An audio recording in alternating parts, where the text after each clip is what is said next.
video way fi gale milishan bitan nama diitte Jawar Mohammed dugani kan dugani milishan bitan nama diitte sirri jede Jawar kan indugo ana kakiyatti Abiy illee baay'ee jaalladhani Jawar illee baay'ee jaalladha garuu Jawar jiraachuun natti tola mootummaan biyya bulchaa jirtu nama simormuu dhaga'u nama simormuu cimaa way qabaachuudha qabdi amma eegasi waggoota lamman darbe kan milishaan akkuma feete nama dhiitte namni mormuu namni nama dhaga'u jiru namni mootummaa biratti dhageetti way qabu jiru aguma feete oli gan nama waqti mormaan jiraachuun akka jarroof yaadatan godha sini galee mormaan jiraachuun baay'ee gaariidha siyaasa Oromoo keessatti mormaan cimaa way namni mootummaa mormu mootummaan dhaga'u way jiraachuun baay'ee gaariidha kana jechuun rakkoolee biyya irratti uumaman sini galee eenyudha jechuudha wannan ijoollee Abiy mootummaa bulchiinsa mootummaa Dr. Abiy deeggartan ofiisiin immoo Jawar Mohammed yaati koo nugusa torbaffaa taatanaan jettee jedhee Jawaa hin arrabseettan ma abjuu keessa jirtu moo mataan keessa nagaadhaa dhuguma bar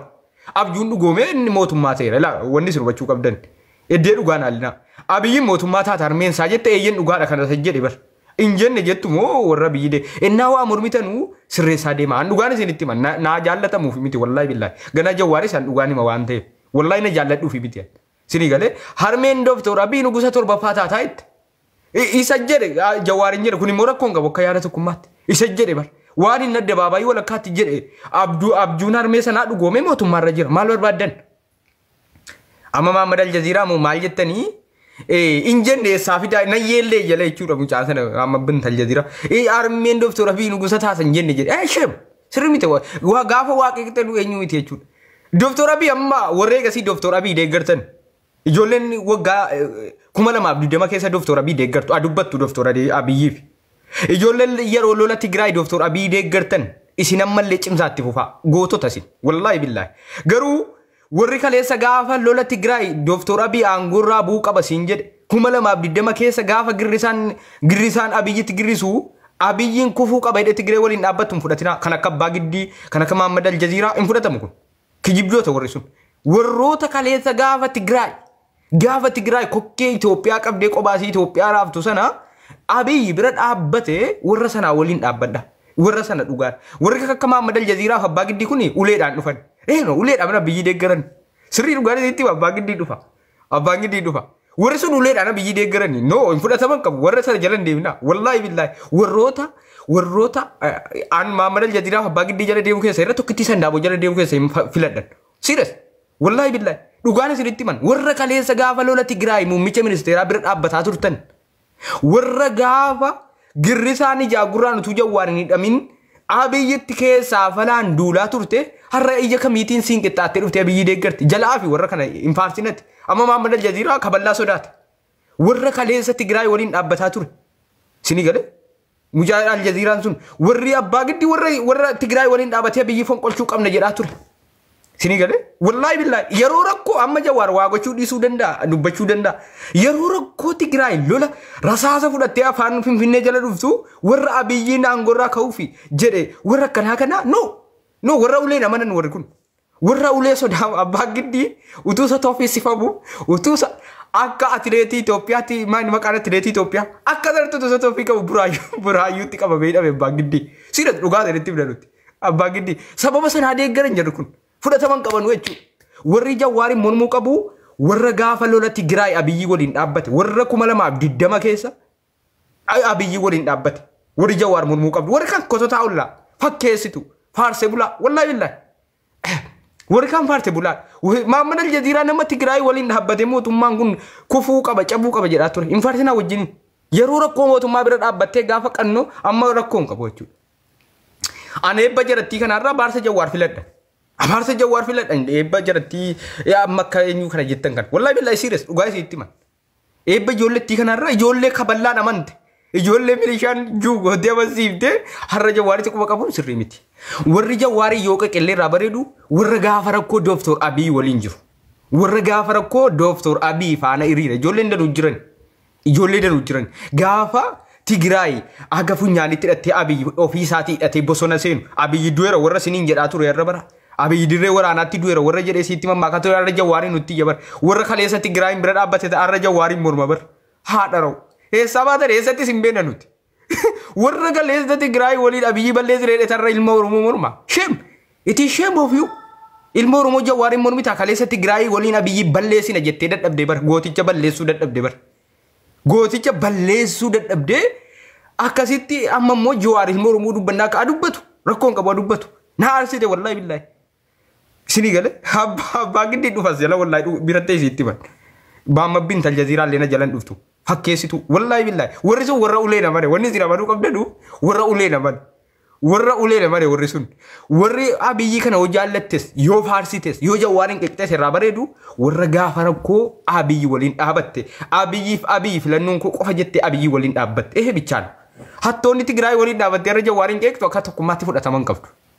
Tigraay gaafa sirra saasamma funyaanitti hidhattee asii diroonii Ameerikaan gargaartuun niwukileera Ameerikaan gargaartu dhukaasaa gara Finfinneetti tola deemaa turte gaafa inni bosona seenu Abiyyi booji'ame Abiyyi du'e siin jedhaa turan ormaa wajjin har'a Jawaar afaan nagaatiin obboleessa isaa qeequu danda'a hin danda'a paartii waan ta'eef. Ati gowwaadha raajjetti rakkoo keessa dhugaa jaallattani gaa dhugaan itti hima dhugaan itti hima warra ulee namanee warra kaleessa diinaa waliin dhaabbatee Abiyyiin fonqolchuuf Abiyyaan gurraa ka'uu qaba jedhetii har'a ulee naman jechuudha. Galatan qabdan. Galata Abiyyi galateeffachuun qabu warra ittiin kun ulee namante waan ta'eef. Wallahi billahi. Kana abbaan giddi utuusa toofii gabu mana hidhaatti amansiifame abbaan giddi. Abbaan giddi mana hidhaatti amansiifame. Mana hidhaatti amanee mootummaa ta'e inni. Utuusa toofii gabu. Mahammad Aljazeeraa nama Tigraay waliin dhaabbataa ture bara. Sirii galee. Kana kun immoo ilma Oromooti Jawaar immoo ilma Oromooti tarii akka gandaatti jibbuu dandeessan an dhimma gandaa keetii keessan jiru arsii keessaa isiin ganda rabsitu kototaa ullaa isiin jimma keessaa ganda rabsitus kan akka waliiti an silaa taa isiin ilaalu an sii ganda rabsu akka kiyyattee jechuudha wallahi billahi ka ganda rabsitu ka arsii rabsitu ka jimma rabsitu siyaasan beektu dayyuusatul minal dayyuus wallahi ka ganda rabsitu haza dayyuus sinii galee isin dayyuusaa jechuudha amma biyyiin kana angoraa kaasuun hin danda'amaa jennee xiinxalutti seenuudhaa qabna jechuudha. Jawaar amma wanti isin hubachuu qabdanii yeroo hunda wanti mootummaan gurratti qabu jiraachuu qaba. Paartiin mootummaa mormu jiraachuun baay'ee gaariidha. Deeggartoonni mootummaa jiraachuunis baay'ee gaariidha. Kana jechuun uummanni fayyadamaa ta'a gidduutti. Rasaasni hin jiraatini malee, uummanni hin ajjeefamini malee. Wala mormu. Wala mormu. Dirqama immoo ganda kootaa aangoo fudhachuu qaba yoo jette abjuu keessa jirta gandaan hin abjootta malee gandaan aangoon fudhattu. Isin galee garuu paartiin mormaa jiraachuudhaa qaba. Paartiin waa mormu paartiin mootummaa mormu of danda'an cimaan jiraachuu qaba. Ka mootummaan sodaatu jiraachuudha qaba. Maaliif sababni isaa mootummaan uummata kanaaf ilaalcha godha waan ta'eef jibbiinsi hin jiru jechuudha. Amma afaan qawwee qofa baqachuu qaba mootummaan. Namni qalamaa walitti qabsaa'u waan fedhe jedhee walitti qabsaa'u dirreen dimokiraasii bal'achuu qaba. Akkamitti karaa nagaan qabsaa'e jedhaa nama waama akkamitti qabsaa'e jechuu hin dandeenyu. Qawween qofeen hin jiraatin. Sinii galee qawwee walajjeessuun qofeen hin jiraatin. Malee namni karaa nagaatiin qabsaa'u mootummaanis kanuma hidhaa jira bara. Abiyyi amma Jawaariin kana maa qabsoofte hin jiru. Girrisaadha malee amma Girrisaa dubbii balleesse malee Girrisaa dubbii balleesse malee Abiyyuu maaliif qabsoofte hin jedhu jechuudha. Sinii galee akkasii min mormama jala dhaabbatame kun soba jedhama seeruma isaati. Siyaasno poolitikaano. Poolitikaadha jechuudha. An dhugaa isheetti hima. Abiyyiin kana garuu aangoorraaf buusuu yeroo fudhachuu danda'a. Sinii galee Abiyyi aangoorraa bu'een shakkiidha garuu mormuun immoo baay'ee gaariidha. Tarii Abiyyiin kana aangoorraa buusuuni hin danda'amu ta'uu danda'a. Garuu immoo paartiin Abiyyi mormu jiraachuun baay'ee gaariidha. Baay'ee gaariidha. Maaliif paartiin gaafa waa mormu immoo wanni isin hubachuu qabdan ammas wanni na ajaa'ibe dirree dimokiraasii paartiin mormituu karaa nagaa qabsaa jechuun mootummaa kottuutii mootummaa bira taa'e mootummaa mormii mootummaa faarsii miti bara. Rakkoon guddaan uummata keenyaa galuu dhabee amma wanaatti paartiin mormituu karaa nagaan taa'e mootummaa mormu jechuun mootummaa dhufee faarsuu miti bara. Mootummaa faarsuu miti. Mootummaa bira taa'ee mootummaadhaan lakki hin dandeessu biyya bulchuu hin dandeessu biyyi sirkaa baddeetti jedhee mootummaa qeequu danda'a karaa nagaan. Inni jedhamaa jiru sanaa bara. Rakkoon uummata keenyaa galuu dhabe inni guddaan mootummaan maaliif mormamaa akkamitti mormamaa hin beeku. Maaliif morma jedha paartii mormituu akkamitti jennanii nama waa mormu tokkoon. Gaafa nuti siyaasa baradhaa jennee siyaasa afaanis hin keenyu dogoggoraa jettan. Amma fakkeenyaaf Jawaar deeggaruun qabu Abiyyi akkamitti deeggara paartii mormituuti yoo. Abiyyi mormuu qaba paartii mormituu waan ta'eef. Eega Abiyyi mormini akkamiin paartii mormituuti jennee fudhannare. Akkamiin paartii Abiyyi deeggaruun qabu bara. Yoo Abiyyi jaallate inni paartii of danda'a ijaarratee deemaa jira waan ta'eef Abiyyi mormuudhaa qaba. Rasaasan kaafne bara afaan nagaatiin mormuu danda'u qaba. Barreeffama barreesseeyyuu. Kun deeggaramuudhaa qaba jechuudha qaamna Jawaar deeggaruu qaba. Ati ka Abiyyi deeggartuuti Abiyyi isaan gorratti akka inni cimuuf akka uummataaf hojjetuufi akka uummataaf hojjetuuf kakaasuudhaa qabda jechuudha. Milishaan nama dhiisuu qaba jechuudha. Milishaan miila bitaan nama dhiittee Jawaar bakka sana yeroo 99 hin dhaggeeffadhe 99 milishaan miila bitaan nama dhiittee ara amma kunoo viidiyoo wayini sin agarsiisa guys viidiyoo wayini sin agarsiisa waan milishaan uummata godhaatti dhugaadha Jawaar barasitti sirii galee mootummaan caasaa isaa qulqulleessuudha qaba dhugaa walitti ma caasaa mootummaa qulqulluu miti muummichi ministeeraa aangoraa kaasuun dhuguma hin danda'amu ta'uu danda'a aangoraa muummicha ministeeraa kaasu garuu caasaa isaa qulqulleessuudha qaba qulqulluu miti caasaan isaa sirii galee qulqulluu miti dhimma gandaatii fi jaalladhaa rakkoon qabu warri gandaa warri gandeen jaalladhaa warri gandeen gannumaadhaa waa faarsaa oola warri gandeen gannumaadhaa waa faarsaa oola nuti ganda miti sammuu barateen hogganna amma Jawaar waa'ee gandaa siin beeku abiyyi waa'ee gandaa siin beeku sini galee warri gandaa warri gandeen gannuma faarsaa rakkoon qabu abiyyi kanaa fi Jawaar kun utuu lubbuun jiranuu warroota siidaan dhaabamuufi qabu abiyyi kunis goota Jawaaris goota abiyyis nama qoosaa miti bar nama qoosaa miti Jawaarin nama qoosaa miti maaliifi Oromoo kana keessatti siidaa jaarrateera Jawaar wanna goonuu qabnu warra goonuu qabnu namoota miidiyaa irratti siidaa jaarrateera uummata irraa jaalala qaba jechuudha jaalala qaba wanna goonuu qabnu siidas dhugaa qaba kun abiyyis immoo nama onnee qabuudha nama cimaadha namatti qoosan miti waan utuu inni lubbuun jiruu seenaa isaa barreessan jechuudha abiyyiin illee waan dhaadatan waan itti dhaadattu osoo hin taane muummicha ministeera Itoophiyaatiin illee waan dhaadattuudha dhuguman sitti man muummicha ministeera Itoophiyaatiin waan dhaadattuudha waan dhaloota keetti dabarsituudha seenaa isaa jechuudha seenaa muummicha ministeera Itoophiyaa nama ijoolleen kun ijoollee jajjaba dhugaa sitti man ijoollee jajjaba Jawaariin garas immoo hin dandeenyu in jaalala qaba uummata keessaa jaalala qaba onnee uummataa keessaa balleessu yeroo fudhachuu danda'a namni of filachuu dhiisellee in jaallata ta'uu danda'a isinii galee jaalala qaba uummata keessaa innis gootadha jechuudha ijoolleen ijoollee qoosaa miti jechuudha isinii galee ijoolleen muummichi ministeeraa sunis nama laaftuutti ilaalamu miti badduudha namichi sun nama laaftuutti ilaalamu miti muummichi ministeera Itoophiyaa nama ija laafaan ilaalamu miti abuu bar nama mootummaa biyya kamiiti bar hidhatee waraana seenaa bar akkiyyaan adhaadha namichi Itoophiyaa sunis adhaadha nama laaftuutti ilaalamu miti Jawaaris immoo laafifnee ilaalluun taraa keenya gochuun dogoggora Jawaariin abiyyiin maayii wal bira keessuu warra jedhu warra abiyyiin maayii Jawaar bira keessu jedhuuf deebii silaa sammuu barattan qabdu miti koppiliin godhaa gaayis koppiliin godhaa an dhugaanis itti man isini dayyuusatil minal dayyuusa isin abiyyi maaliifiyyi eenyu bira keessu gaayyoon guddaan biyya bulchuudha miti jaalala uummata irraa argachuudha kaayyoon guddaan abiyyi oo jaalala uummata irraa hin qabne isan filatu uummanni shuf akkatti wal bira dhufu laal uummata keerraa jaalala qabda deeggartoota bal'aa qabda yoo ta'e ati hin guddifamtaa jechuudha guddaa qabda jechuudha sini galee anama fakkeenyaaf akka miidiyaa biyyattii tokkotti hordoftoota hedduu qaba jechuudha an gandaan hin dorgomu an feemesii gandaa miti ammoo wanaatti jechuudha dhuguma isitti man feemesii keessaa qofa feemesii gandaa miti an ganda koo yeroo hedduu maqaan kaasu akka kana jechuudha eeno akka hordoftoonni feemesiin gandaa jirti ijoolleen xixiqqoon an garuu feemesii gandaa miti jechuudha feemesii Oromootti tan beekan Oromoon kutaa 11 Wallagga feemesii Wallaggaa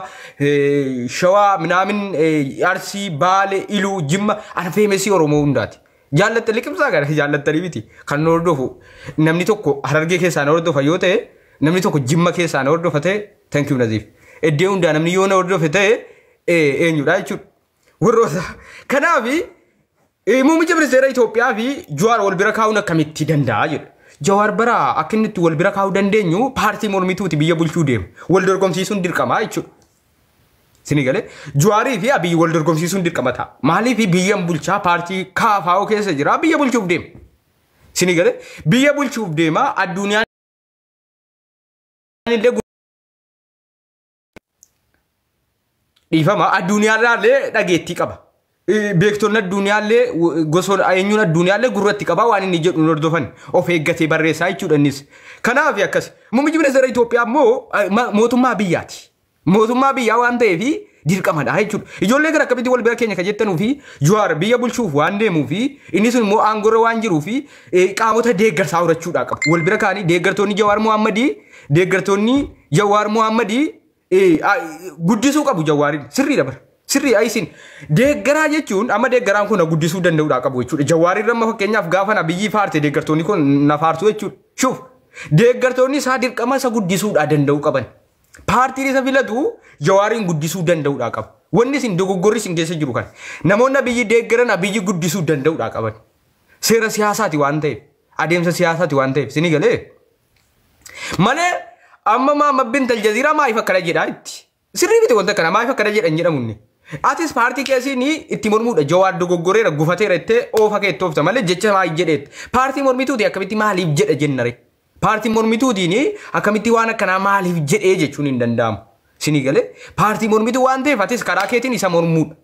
Isa mormuudha jechuudha. Jawaar maaf akkana jedhe yoo jettee ta'e dogoggorteettaa mucucaatteettaa jechuudha. Sinii galee maaliif atis karaa biraatiin nagalchisuuta jedhee karaa biraatiin akkasii jechuudha. Amma gara taanutti yoo darbinu muummichi ministeera Itoophiyaa kana ijoolleen Abiyyi deeggartanu utuu ni jiru seenaa isaa dhaloota dhaalchisuudhaaf qophaa'a. Ka Jawaaris ka Abiyyis laaftuu miti waan ta'eef ijoolleen muummicha ministeera Itoophiyaa seenaa isaa kana barreessaa ka'a. Dhalootaaf ka'a. Namichi kun nama laaftuu miti, namatti qoosan miti, nama jabaadha. Wal dhibdeen jara gidduu jiraatu rakkoo hin qabu. Dhalootaaf ka'a. Amma sirraa iyyitu seenaa isaa dhaloota barsiisuu irratti hojjedhu. Namichi kun nama onni akkanaati, goota akkanaati jedhi seenaa isaa irratti hojjedhu. Seenaa Jawaar. Seenaa Jawaar dhaloota barsiisuuf gootummaa jaalala uummata irraa qabuu fi gootummaa isaa dhaloota barsiisuu deeme. Allaqe. Dhalootaan barsiisa. Dhalootaan jaroota kana dhaloota barsiisa. Laaftuu miti. Tarii deeggartoonni Jawaar Abiyyi arrabsuu danda'a. Deeggartoonni Abiyyi Jawaariin arrabsuu danda'a. It is not good. It is not good. Sidii galee dhugaa isinitti himna nuti. Amma immoo deeggaruu dhufaaf malee dhugaan isinitti himna. Jecha siin jedhu